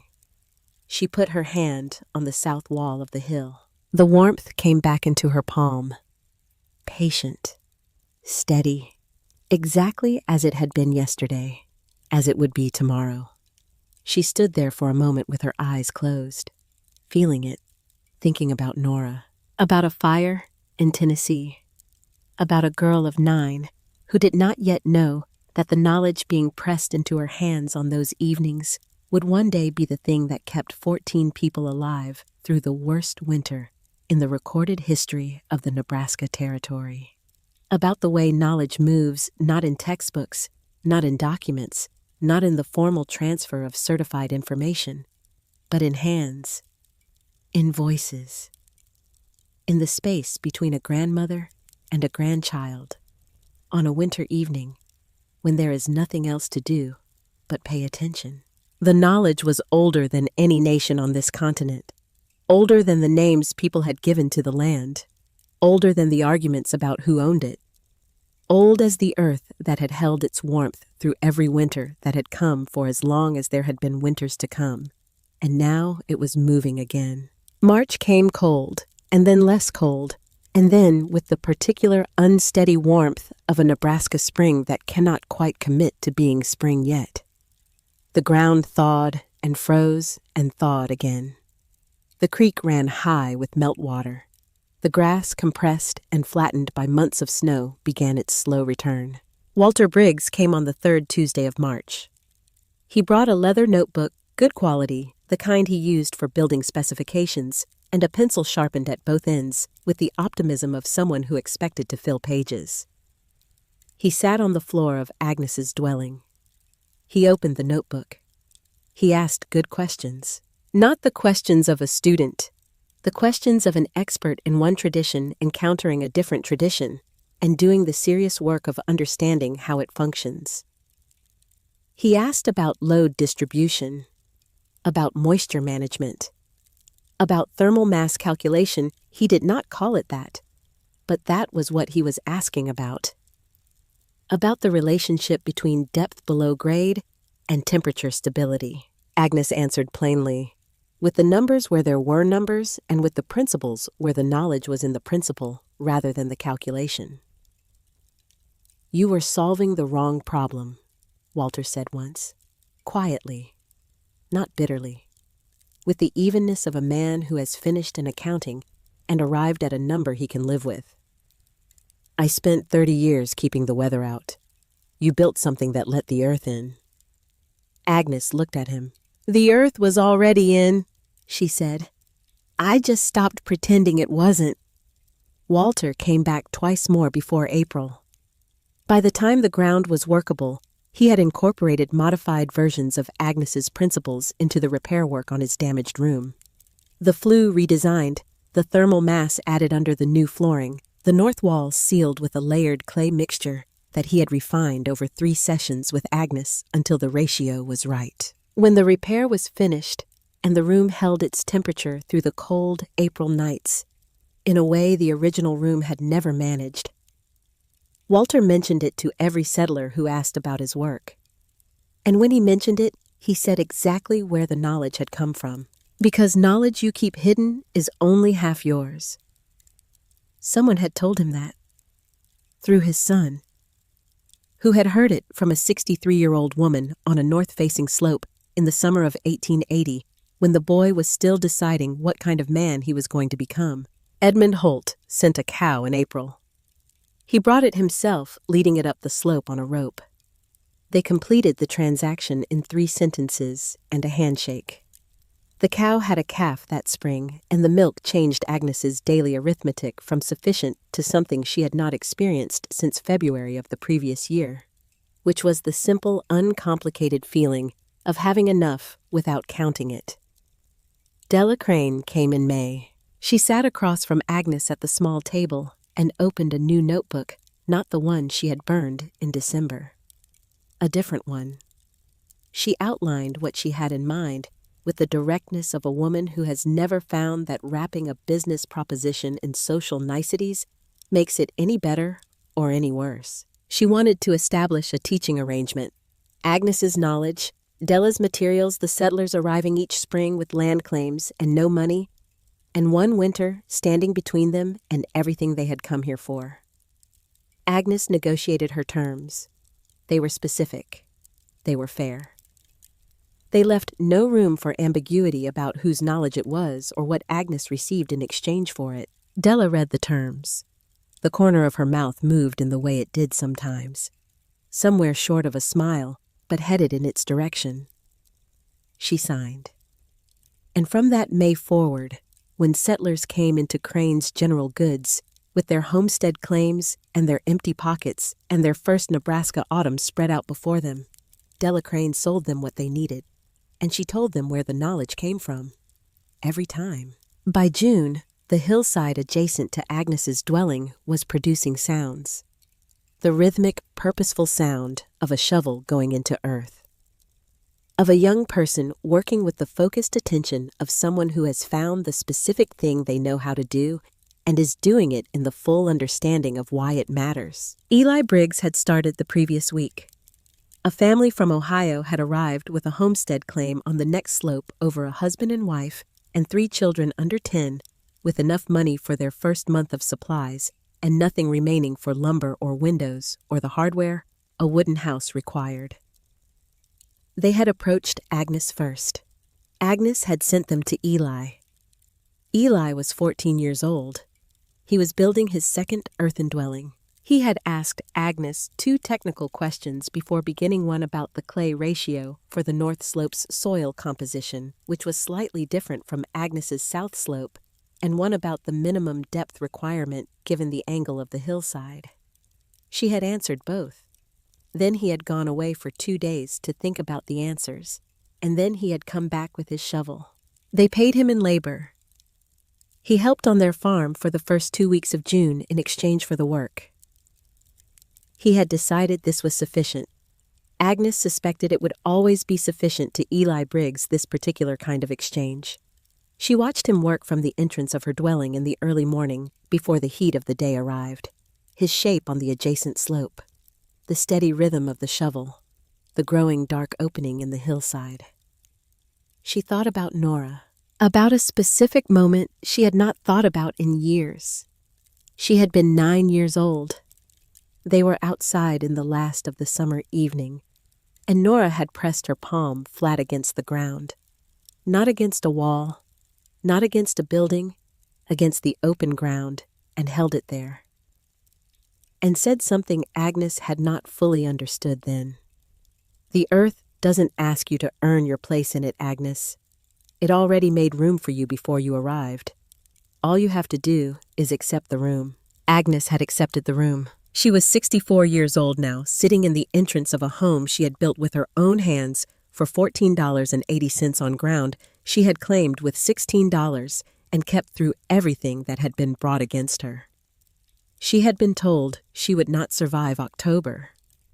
She had survived October and November and December, and the worst storm in the recorded history of the territory, and January and February and March, and all the cold patience of the Nebraska spring. And now it was June, and the grass on her roof was green and growing, and the garden above the dwelling was producing things in the particular abundance of soil that has been sheltered and warmed from below for a full year. And on the adjacent slope, a 14-year-old boy was carrying what she knew into the next winter, and the winter after that, and all the winters that would follow without her. The knowledge moving the way it always moved. Not in documents, not in petitions, not in the legal language of men who decided what belonged to whom. In hands, in voices, in the space between one person and another on an ordinary morning when there is nothing to do but show up and pay attention. The shovel struck on the hillside beside her. Rhythmic, certain. And from the small pipe rising from the south face of the hill, a thin thread of smoke moved straight up into the blue Nebraska sky of June. Thin, patient, unhurried, exactly as it had risen through every night of the long winter just past, exactly as it would rise through every winter still to come.